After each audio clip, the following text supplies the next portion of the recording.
you think all black people like chicken? Yeah. You do? I love fried chicken. Yeah, I love fried chicken. Do you think all black people like chicken? I love chicken. Yeah, I'll take the chicken any day. So do you think all black people eat chicken? Yeah. Oh, that's f***ed up. Yes, all black people like fried chicken. I'm skinny, but I ate a whole, I think it was 15-piece fried chicken. I love fried chicken. Watermelon, I don't understand that. I love grape drink, though. So if I pick chicken noodle soup over matzo ball, would that be racist? That'd be racist? No. Because you're black, Because you I'm put black. chicken noodle soup. It's not fried, so. Oh, that was fucking, that was low right there. That was low right there. It's true. Fried chicken noodle soup, how do you do that? But I would eat that shit. I would eat that in a second. And I would sell that type of dish To the black community. in the black community right there. That's some racist shit right there. On a food truck in Jefferson Park.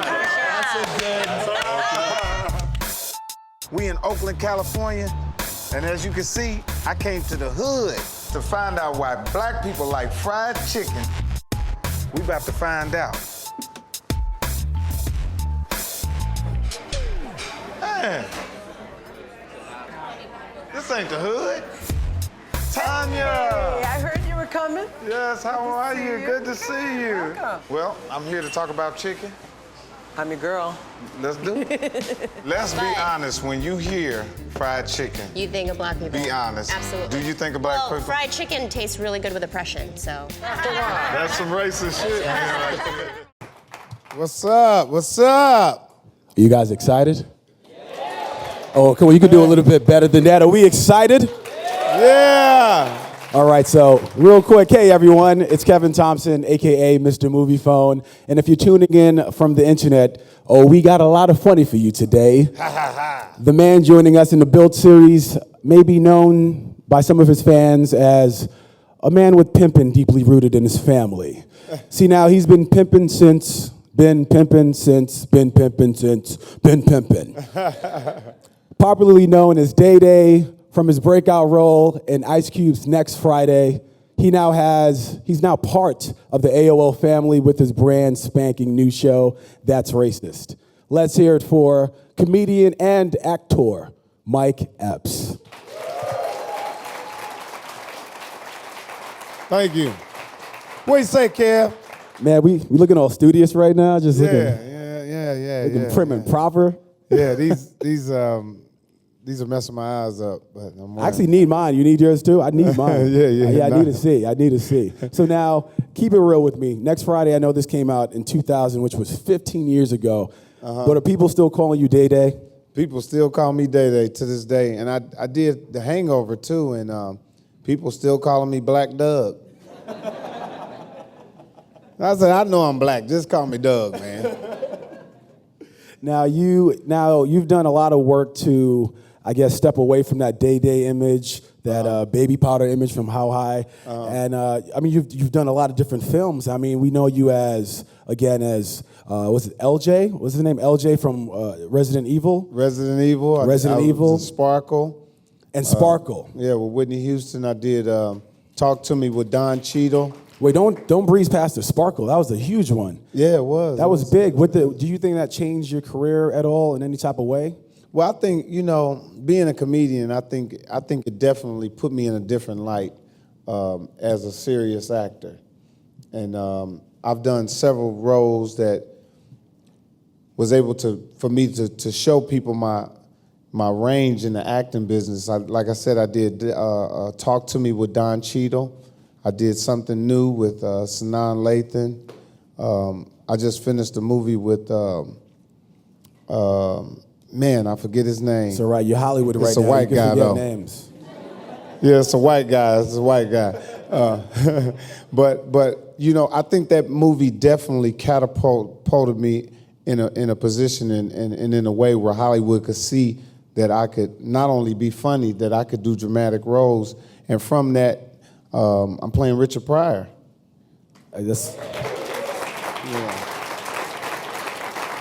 So I'm assuming that's why you're growing out the hair? Yeah, I'm growing the afro out. Yeah. When, Plus, it's cold in New York. Keep my brain warm. Have you guys started filming that? No, we haven't started filming it yet. We're filming this summer. this summer. Now, I know Richard Pryor, that was one of your icons, one of your comedy doubt. icons. What did it mean to you when you got that call? Like, how did that come about? Man, it was a grueling process.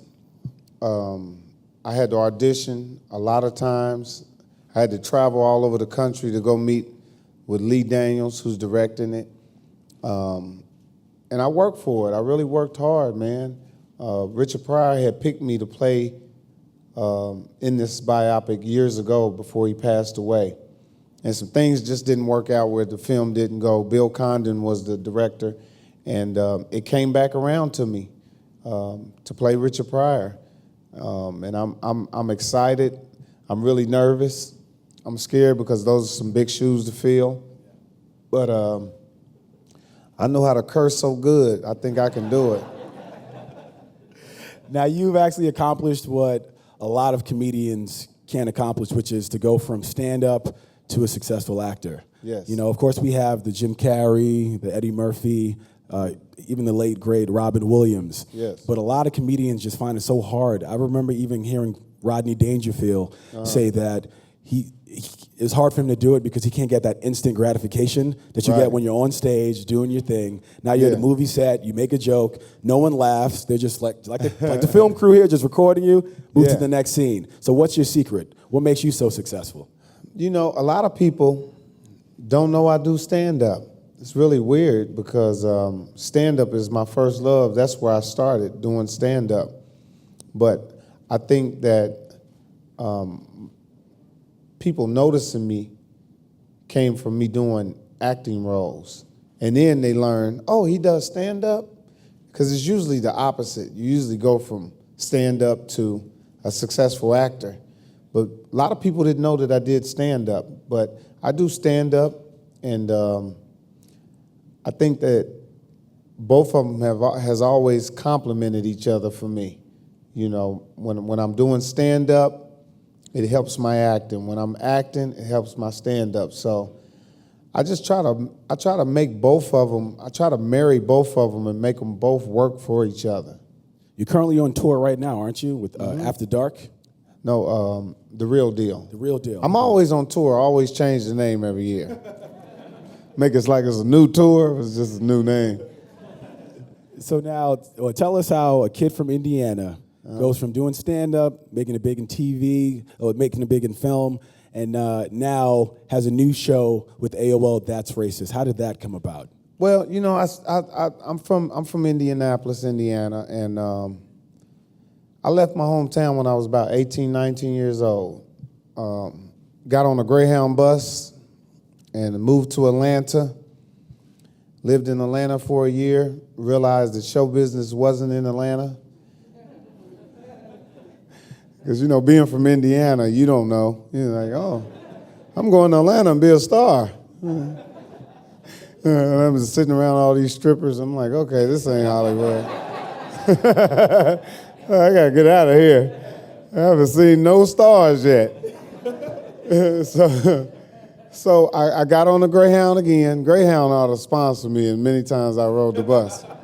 Got on the bus again, moved to New York with $1,500, and went around New York, did all the local clubs, got on Def Comedy Jam, got a little recognition from Russell Simmons Def Comedy Jam's 1994, did a couple other TV shows, did Sopranos, a couple other TV shows. Realized that New York only had a couple shows here. I said, oh man, I thought I was in show business. You could either be on either Saturday Night Live or Law and Order, that's it. I said, oh, I gotta go again. Got on the bus, rode a bus from New York to LA. Man, it took about 14 years to get there. I got to LA, sleeping on one of my friends' couches, went to do stand-up at the Comedy Store. Ice Cube was there, asked me, could I act? Of course, I told him yes. Went through a whole audition process.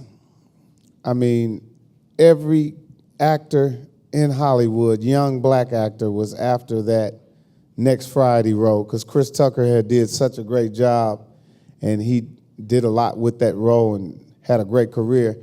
So I auditioned for it, got the role, and I've been working ever since, man. You know, I've been blessed to, every year I've been in a movie. Every year I've been out doing stand-up. I have a great, strong fan base. And man, I'm excited, man. I'm 44 years old. I got 4 kids. I'm married. I got a grandkid. I also have a grandchild. You're a grandfather? Yeah, I'm a grandfather. What? Yeah. Pawpaw. Call me Pawpaw. But I just said all that to say is, you know, I really love telling my story because there's so many young kids out there that's in the position that I was in at the age that I was. And I like to inspire them and let them know, you know, you can also do, you know, you can do this. You know, all you have to do is dream. I tell kids all the time, you know, success comes from dreaming. And if you can't lay down at night and dream, it's kind of hard to reach that success. You know, every night you should dream about what you want, because dreams do come true. So, you know, I'm really blessed and honored that I'm in the business. I feel like that deserves an amen. Could you guys give it up for Mike Epps? Thank you. Now, can you tell them a little bit about the structure of That's Racist? Because I'm in love with the structure of the show from the beginning to the end. But I don't want to talk about it. You talk about it. That's Tell cool. them. Yeah. Well, I got a call from my agent, Cameron Mitchell. He called me. He said, "Hey, Mike, I think I got something good for you." I said, "Oh, yeah?"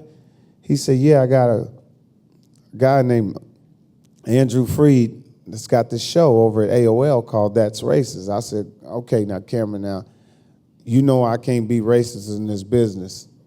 Excuse me, because my fans are a number of different ethnicities. I can't be really racist on TV with a TV show. He said, "No, that's not what it is. This show is about exposing and showing people about stereotypes." And he broke it down and ran it down to me. I said, "I like that. That's different, you know." And what attracted me to it and what drew me to it is that we got a chance to talk about everybody, not just my race, not just Asian people, not just Jewish people. We got a chance to talk about every race there is. And I was really attracted to that. I said, I think this is good. And by me being a comic and having a comedy twist on it, I said, you know, I can make light of it. And we put it together. Sat down at a round table with some writers, really, really good writers. And we came up with a few scenarios. We got a script. We went out and we made it happen. We went and interviewed black people. We went and interviewed Asian people. We went and interviewed Muslims. We went and interviewed Irish people. We went and interviewed a lot of different races. And it was very, very educational for me because there's a lot of things I didn't know, and I was just in the blind about it. And as I was doing the show, it was so educational, man, and reassuring some of the things that I knew, and you know, making me aware of a lot of things that I didn't know. So it was a great experience shooting it as well as the show being out and people viewing it. It's so crazy sitting across from him and listening to you talk. Yeah. I'm just like, this is not Day. No. This is not Day at all. This is a grandfather. This is my grandfather conversation right here. You know I'm a fool. But for those of you who haven't seen it, just make some noise if you have watched an episode, because it is online. So we have some people familiar with it. So each show starts off with a joke. It addresses a joke. I believe one of the jokes was, why did the Jews... So cheap. No, but the joke was, that's racist. Yeah, that's racist. The joke was, why did Jewish people wander the desert for 40 years? And the answer was, because somebody lost a quarter. Right. So each episode starts off with a joke. which sets up the premise, and then we go to you and a panel of comedians. We have the Sklar brothers. Yep. And then there's a couple of people I wasn't familiar with. Did you know any of these comedians beforehand? No, I knew the Scar Brothers from doing stand-up, down in the Village, at Boston Comedy Club and stuff. But some of the other comics, I didn't really know them, but they were really good, Yeah, and it was cool, man. It was like I said, everybody came to the table, no hard feelings. We all joked about each other and said stuff that normally would make me upset, would make everybody else upset. But hey, it was neutral. I mean, there was a certain episode where I was watching it and I felt like there was some tension with this was the Muslim episode. Yes. Yeah. So the Muslim episode, you sit down. I'm not sure if it was edited, what was what, but it seemed like you just sat down. You guys started talking, and he starts off with the racist joke. I can't remember what it was, but it's something about black people being something. Then you came back at him, well, you look like a terrorist. Then he went back to you saying, well, you don't take care of your children. You guys kept on going back and forth for a while. Yeah. And then I think he made a joke about, well, I feel like you have a Cadillac with 40-inch rims. And you said, well, you would be right, because I do have a Cadillac with 40-inch rims.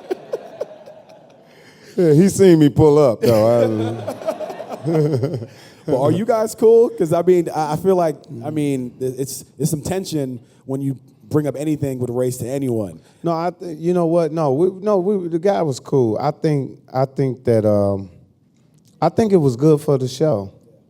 I think it was good for the show because we had already did a number of interviews, and it was, everybody was being nice to each other and trying to be politically correct and not hurt each other's feelings. And then this guy walks in the room and get offended by me asking him a question, and I thought it was good. I said, hey, you know what? This is a little something, a little tension. Ain't nothing wrong with a little tension every now and then, because a lot of people that's watching it, I'm pretty sure they feel the same way he felt when they're watching it. But at the same time, like I said, at the end of the show, at the end of every episode, you learn something, You learn. For so many years, I was offended about chicken, about black people with the chicken thing. If a white person asks, I'm sitting on a plane, and the steward is walking through asking us about food, and the lady just comes to me automatically and say,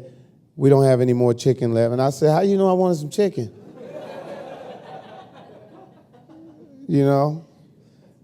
And I wasn't upset because she said that. I was upset because they really didn't have no chicken left. But you learn a lot of things. So me doing this show, I learned that where chicken came in with African Americans is that in the slavery days, that was our meal. That was the closest thing that we could grab and make a dinner and make food out of. It was a chicken. And then I learned that other races outside of America, they don't know nothing about the chicken joke, period. That started in America, in slavery. That's where the whole chicken thing goes. What was the first thing, cause we saw that in the preview in the trailer, when you stepped into that chicken joint, and the only black people were the people that were cooking it, but everyone else was white that was eating all this chicken. What was your first thought? My first thought was, white people only like chicken if we cook it.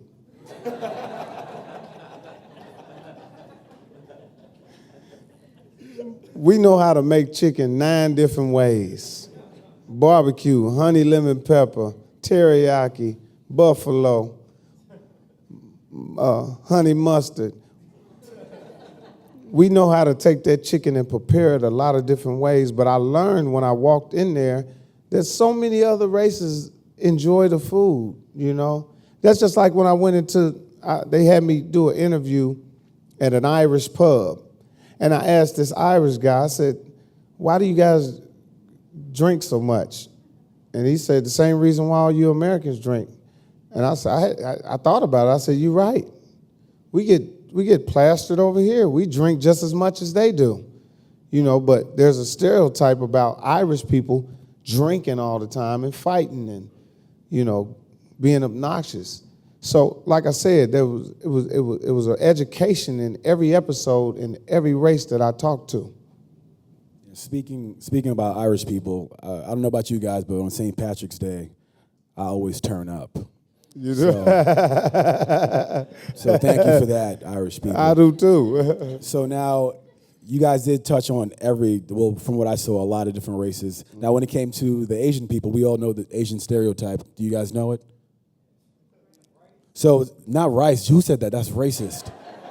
Rice. All right, it was the Asian guy. Yeah. That's cool. It's cool. It was the Asian dude. So now that episode started off, the joke was at the top of the show, how do you blindfold an Asian woman? And the response was, put her in front of a steering wheel. So, yeah, right? Yeah, that's that pretty girl's tough. mouth is still Yeah. open right there, still open. So now for this episode, you went down to a driving school with an Asian driving instructor. Yeah. You guys drove around California. Tell me about that experience, because you were acting a fool in that car with this guy. Yeah, it was crazy. You know, that was another stereotype that I didn't know either. I'm like my man right here. Come to Asians, I'm thinking of rice. I'm thinking of beauty supply stores. I'm thinking of all that typical stuff. But when I found out that one of the stereotypes was that Asians couldn't drive, we went down to the Asian driver school, and we had a guy who actually teaches people how to drive, and he was Asian. The funny thing about it was, this dude couldn't drive either. We almost got in an accident. I mean, serious. We riding and talking, all of a sudden he just, and some car almost hit us. I'm like, okay. I'm saying in my mind, some of this is true. Drop me off. So it's some truth in all of it, but. There were a lot of facts when it came to that one. I learned a lot in that episode about the different Asian countries, and they actually have lower accident rates compared to up here in America, which I thought was crazy. But then there are certain other Asian countries that there are just no rules like how we have rules. Yeah, so they just drive and it's a free for all. Free for all, and some of these countries they don't drive at all. They don't drive at all. They ride bicycles, and that's how they get around. So, I mean, and when you come from another country and you drive it in America, you got to get used to the stop signs, driving on the right side of the street. They don't know. They go down one ways, and I see all kind of different races doing that. Hell, I'm from America, and I turn down the wrong street sometimes. And how much did you enjoy that race car driver? The beautiful Asian woman so he goes down to a racetrack to get I guess you guys drove around just a lap, 2 laps? Yes. I don't know what it was, but they slowed you down. Yeah. She came out the car, wind blowing, her hair going back. And it was an Asian lady. And it was a beautiful Asian woman. Beautiful Asian woman. It was crazy. They said, we're going to take you to meet a Asian race car driver, female. I couldn't believe it. And then I got in the car with her, and I started thinking. We started driving, and she was really good. And she was fast, and she was tough, and she knew her stuff, And I was really impressed with it. I said, wow, all these stereotypes about Asians not being able to drive, and here we got a female Asian race car driver. It was impressive. It shocked me. I was very shocked at that Yeah, one. it was something. But so now back to the whole Jewish episode, because Yeah. I think I learned more from that episode than any other episode on why I guess they're. Why you think you learned more about that one? Well, you know what? The whole idea of Because they're your boss and my boss? I mean, He said, yeah, let me learn for real about this one. I've been wanting to raise for years. if you only knew, Mike. If you only knew. But yeah, so I learned a lot from them. I guess why they're so frugal with their money. Because to me, I never experienced a cheap Jew. I've always heard the stereotype, but I never experienced it. In my life, I've actually seen Jews donate to a lot of things, and that's one of the things they brought up. One of the facts that out of, I believe, 50% of philanthropy in America, 90% is from Jewish owners, from Jewish entrepreneurs. And the big one was the fact that how it all got started with them lending out money. They couldn't own land way back in the day. Like there were Yes. laws stopping all of this. Like Yeah. what kind of, I guess, how did that affect the panel? 'Cause I know you guys have the two Jewish brothers on the panel. Like how was that? Did it get heated at all? Was there anything that was edited out? No, it was cool, man. They took me to a deli downtown Los Angeles. Two older Jewish men. They were funny. They had a great sense of humor, and exactly what you said, man. They come from an oppressed background, and they learn the value of money, and they learn how to, use it wisely, and it just became hereditary for them, just the whole thing about being tight with your money, learning how to spend it, not giving it to people, passing it down to your kids, empowering them. That's what I learned about them. And I mean, that's a group of people that learn how to do that. That's what they do. And they pass it down. They teach their grandkids, great-great-grandkids, and they all learn that from each other. Yeah, And it was really cool. It was, and like I said, it was hereditary. It was a hereditary thing that was passed down, just the thinking, the whole motto of it. Yeah, because for me growing up, the cheapest person I knew was me. I would, if I went to Burger King, I would never get a cheeseburger. I'd just get a regular burger and put the cheese on when I get home. True story. You still seem pretty cheap. You got them old-ass boots on right there. I know AOL's paying you more than that. Listen, Mike, I just got this job, all right? Some checks are still I'm clearing. just kidding. One of the things I saw in one of the trailers, but I haven't seen an episode yet, was about Jamaicans being associated with marijuana. And for me, I just know that's not true because you're not Jamaican. No.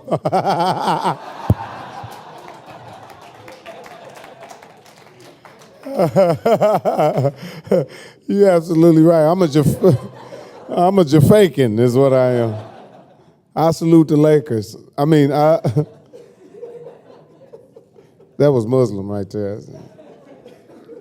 Are you guys, like, what's next for, because there were a couple of things, and I saw you with a Mexican man in the lawnmower. I don't know what's going on with there. So there are a few episodes. Are you guys still working on stuff? You guys still cranking out episodes? No, we actually finished we finished shooting everything. We showed 5 episodes. We have 5 more coming, and we have another 5 after that.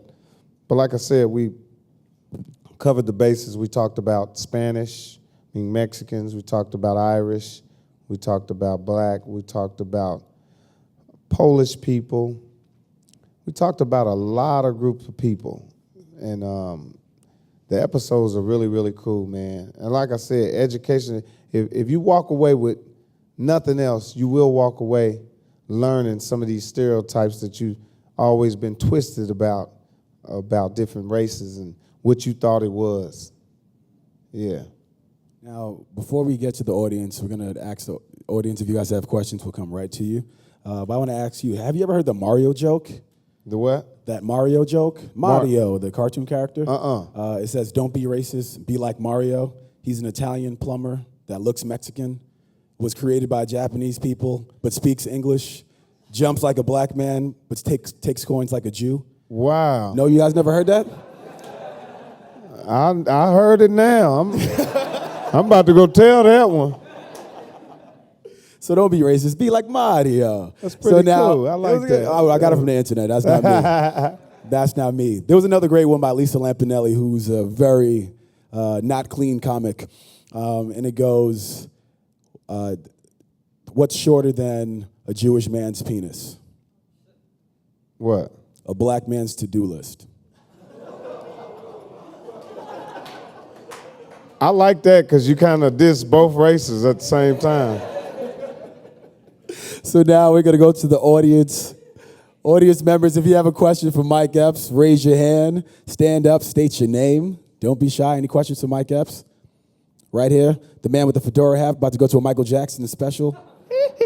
Hey, come on with it. I love I had to do the shout out there, Mike Epps. I'm Antonio. I had a question because you're a comedian, and I find that it's been more common now with social media, right? You say something that's wrong or say something that's offensive, all of a sudden everybody's like, oh, that's offensive, he should apologize, and then a comedian apologizes. Do you feel, like, what are your thoughts on that with comedians? You know, because I feel like everything is fair game. It's comedy, right? Enjoy it. If you don't enjoy it, don't listen to the comic. So what are your thoughts on that whole spectrum with people getting too sensitive with comedy? I mean, you know, social media is good and it's bad. You know, it's two evils. You know, it's good because you can express yourself, and it's bad because it's a platform for everybody to have a voice. So you got people that just comment, make mention of stuff that it's really petty. It don't mean nothing, you know? And for someone to come at a comic about what a comic says is really, really crazy. I mean, you know, because I've had people say, you know, come to me and say, man, why'd you say that? And I'm like, well, damn, I'm like, Don Rickles is 105 and he say all kind of crazy stuff. You know what I mean? And I said, I guess because I'm a younger comic and, you know, I'm active out there, it just looks bad for me to say it. But, you know, I don't bite my tongue, and I realize that, hey, this is my job. That's what I'm here to do, is make light of whatever you might think is bad, you know? And I got a pass to say it, you know? But I try not to cross the line. I don't talk about you know, anything that's too devilish. But, you know, if I have something I want to say, I go ahead and say it. How's it going? I'm Russell. I think you're really funny, so thanks for entertaining us today. Well, thank you, Russell. I also think the way that you talk is really hilarious. Oh, man. Is that something that you've done ever since you were a kid, or you developed over time? I think it's because I'm mentally challenged, Russell.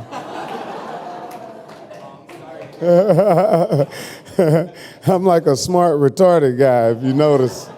I don't have them all, Russell, you can tell. So I kind of talk slow, you know.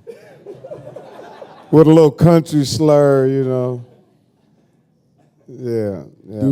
Are there any more questions? Right over here. Hey, what's up? My name is Jacques. Nice to meet you. What's up, Jacques? Do you find, actually piggybacking off your social media question, do you find that you kind of had to change up your game a little bit with social media? Because I find that a lot of people don't know how to handle tweets and don't know how to be funny on Twitter, but they're funny in stand-up. And some people are funnier on Twitter, but they're not that funny in stand-up. So do you find that you have to change the way you approached your craft? No doubt, because when I first got on social network, I was tweeting out stuff, and I meant one thing, but it read another, and people would just slam me for it. So what I did is I found somebody that knew how to spell,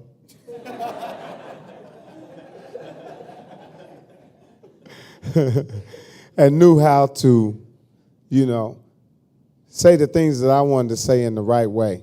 So I just give them the idea, and they put it in there, and I've been having some pretty good results from it.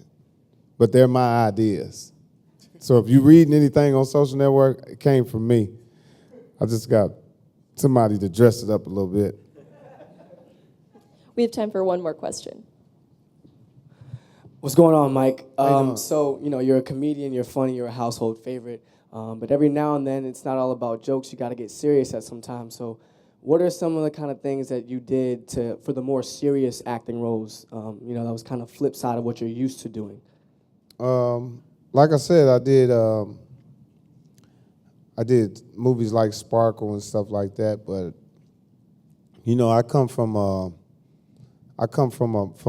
pretty tough background, you know. I didn't graduate from high school, you know, dropped out of school when I was a freshman, and ended up going to correctional facility when I was young, and grew up pretty rough. But like I said, when I left my hometown and I started traveling and meeting all these different people, these different groups of different ethnicities, I started learning and I educated myself on how to become a better person. And but everything that I've seen from a kid up till now, I apply it in my work. So anything that traumatized me as a kid, that's what I use when I'm in front of that film. And I can always reach back and apply it to different characters. So that's what that's really one of my techniques that I use. Thank you guys for your questions. We really appreciate them. And at this time, if you guys would love to see That's Racist, again, this is an AOL original. Log on to AOL.com/That's Racist. A big thank you to our studio audience for sitting in and being a part of this. A big thank you to Day Day, a.k.a. Baby Powder, a.k.a. Mr. Mike Epps. I'm Kevin Thompson, a.k.a. Mr. Movie Phone. Take care. We'll see you at the next Build series.